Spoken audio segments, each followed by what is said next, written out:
धनतेरस कथा। धनतेरस की आप सभी को हार्दिक शुभकामनाएं।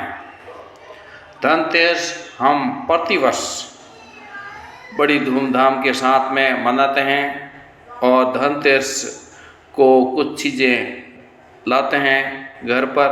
और धनतेरस में आखिर पौराणिक क्या रीति रिवाज हैं तो उसी हिसाब से आज के वीडियो में बताऊंगा।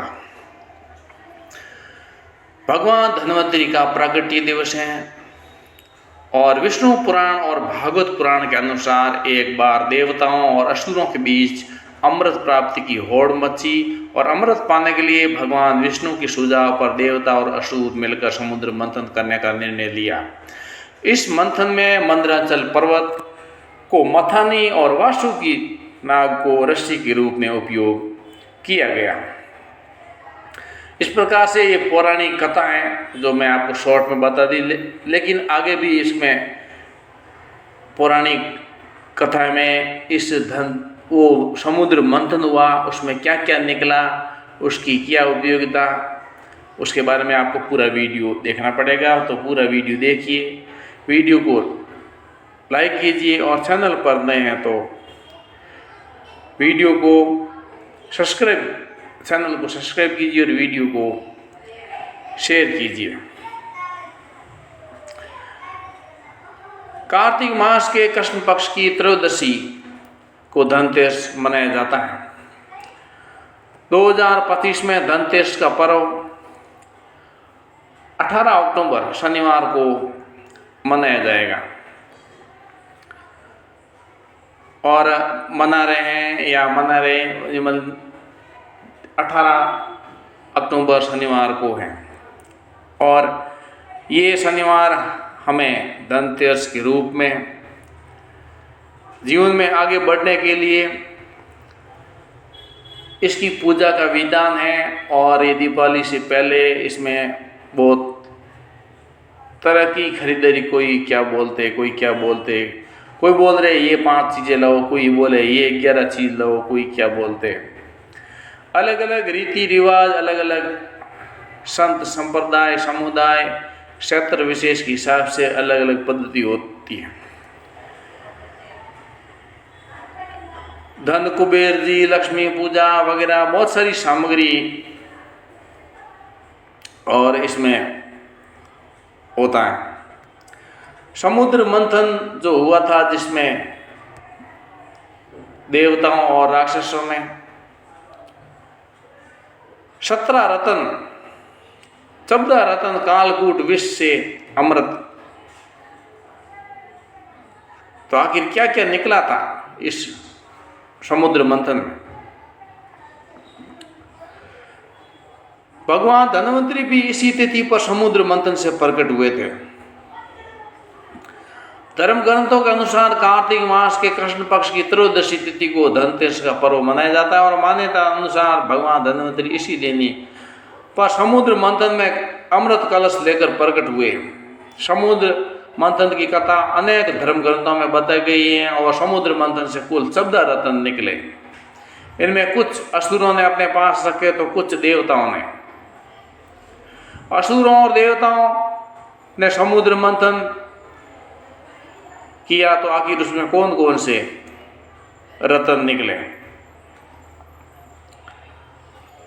प्रचलित कथा के अनुसार एक बार महर्षि दुर्वासा ने देवराज इंद्र को एक दिव्य माला उपहार दे दी। इंद्र ने वो माला अपने हाथी को दे दी और हाथी ने वो माला तोड़कर फेंक दिया। ये देख महर्षि दुर्वासा ने क्रोधित होकर स्वर्ग को श्रीहीन होने का श्राप दे दिया। इस श्राप के कारण स्वर्ग का वैभव और ऐश्वर्य समाप्त हो गया। तब भगवान विष्णु ने देवताओं से कहा, तुम असुरों के साथ मिलकर समुद्र मंथन करो, इससे तुम्हें स्वर्ग का वैभव पुनः लौट आएगा और इसमें से निकलने वाला अमृत पीकर तुम अमर हो जाओगे और धन मिलेगा, उससे भी धनी हो जाओगे। देवताओं ने जब ये बात असुरों के राजा बलि को बताई तो वे समुद्र मंथन करने के लिए तैयार हो गए। तब वासुकी नाग की नेति बनाई गई और मंदराचल पर्वत की सहायता से समुद्र को मथा गया जब मंत्राचल पर्वत समुद्र की गहराई में डूबने लगा तो भगवान विष्णु ने कश्यप यानी कि कछुए का अवतार लेकर उसे अपने ऊपर स्थिर कर लिया, क्योंकि राक्षसों और देवताओं की बहुत सारी शक्ति थी और वो मंत्र थे, तो वो नीचे जाना ही था। इसके बाद समुद्र मंथन से एक एक करके 14 रत्न निकले। उसमें से सबसे पहले मंथन में कालकूट नाम का घातक विष निकला। भगवान शिव ने इसे पीकर अपने गले में स्थिर कर लिया, जिससे उनका गला नीला हो गया और वे नीलकंठ भगवान कहलाए।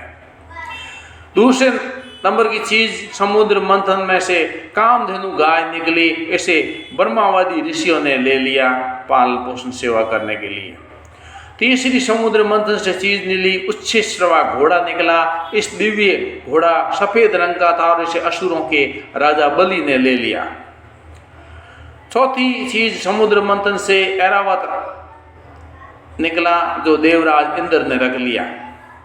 पांचवी चीज समुद्र मंथन से कौस्तुभ मणि निकली, जिसे भगवान विष्णु ने अपने हृदय पर धारण कर लिया। इसके बाद समुद्र मंथन से निकला इच्छा पूरी करने वाला कल्प वृक्ष। इसे देवताओं ने लेकर स्वर्ग में स्थापित कर दिया कि जो इसे मांगोगे वो मिलेगा, क्योंकि देवताओं का जो स्वर्ग था वो निर्धन हो गया था, उसमें धन वैभव खत्म हो गई थी। सातवां समुद्र मंथन से रंभा नाम की एक सुंदर अप्सरा निकली थी, ये भी देवताओं के पास चली गई। और आठवीं चीज समुद्र मंथन से देवी लक्ष्मी प्रकट हुई और भगवान विष्णु को वर्ण किया या विष्णु के साथ में शादी की। समुद्र मंथन से नौवीं चीज मिली वारुणी देवी।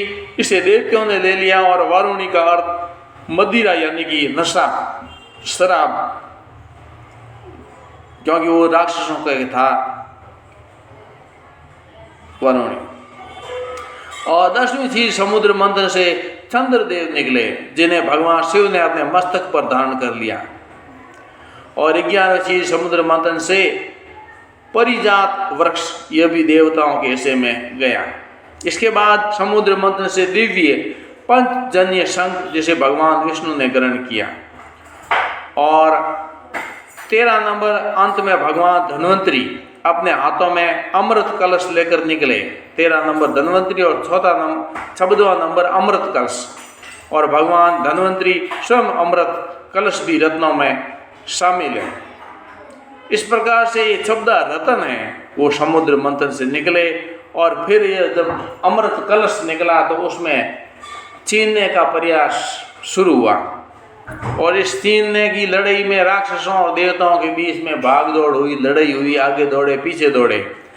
तो जहाँ जहाँ पर ये अमृत की बूंदें गिरी वहाँ पर ये कुंभ होता है, जो पिछले साल था ना, प्रयाग महाकुंभ, काशी,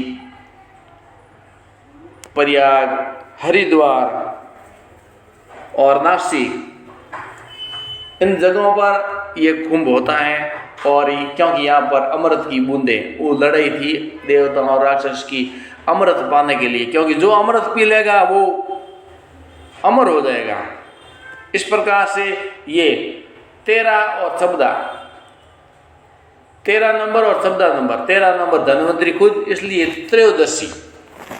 त्रयोदशी धनतेरस, धन्वंतरी जयंती, धन्वंतरी जन्मोत्सव या वहाँ प्रकट हुए, ऐसा करके ये धनतेरस की कथा है।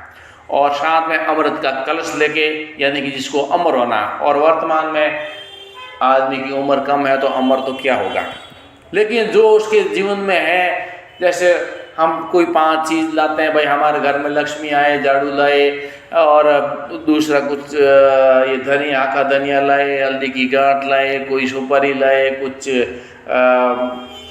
कई तरह के पंडित अलग अलग चीज़ें बताते हैं, तो वो सब लाते हैं। और कोई सोना चांदी आभूषण खरीदते हैं, तो कोई बर्तन लाते हैं, बर्तन भी शुभ माना जाता है। और पुराने समय में गांव में मिट्टी ला करके घर का आंगन की लिपाई पुताई करते थे, तो वो भी शुभ माना जाता था। फिर रंगोली करते थे। आजकल तो सब टाइल और ये पत्थर वगैरह लग रहे हैं, तो वो अभी संभव नहीं, लेकिन ऐसा माना जाता है कि वो भी अच्छा है जब घर में रखते हैं ऐसी चीज़ शुभ, जो पुराने हिसाब से, तो वो उसमें सुकून, हम कुल मिला के बात है कि हमारा जिस पर विश्वास है, जिस पर आस्था है, चाहे वो खुद चीज़ काम कर रही हो नहीं कर रही हो, लेकिन हम कि जिस पर आस्था है कि वो फल देगा तो वो फल अवश्य देगा। तो हम पूरी भक्ति भावना के साथ में भगवान धन्वंतरी से प्रार्थना करते हैं और माँ लक्ष्मी से प्रार्थना करते हैं कि आप हमें धन, पूरे संसार को धन दीजिए, सभी सुख सुविधाओं से पूर्ण कीजिए और हमारे पूरी जो मनोवांछित जो इच्छा है वो सब पूरी हो जाए, ऐसी आशा करते हैं। यही भगवान धन्वंतरी का जन्मोत्सव, जयंती और धनतेरस की कथाएं। वीडियो को लाइक कीजिए, चैनल पर नए सब्सक्राइब कीजिए, वीडियो को शेयर कीजिए। जय हिंद।